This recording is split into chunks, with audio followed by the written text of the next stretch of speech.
క్రమశిక్షణ అనేది అన్ని రంగాల్లో ఉండాలి కదా. కానీ మన సమాజంలో ఆధ్యాత్మిక రంగంలో కూడా క్రమశిక్షణ లేకపోవడం బాధాకరం కదా. వీక్షిద్దాం నేటి కామన్ సెన్స్.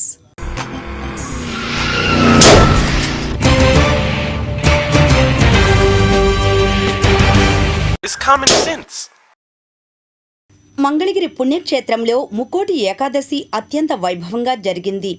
ఈ సందర్భంగా గాలిగోపురం వద్ద క్యూ పద్ధతి కోసం బ్యారికేడ్స్ ఏర్పాటు చేశారు.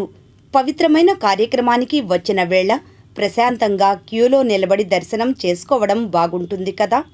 కానీ కొందరు భక్తులు క్యూ లైన్ దాటి ముఖద్వారం వద్దకు పరుగులు తీయడం సిటీ న్యూస్ కంటపడింది.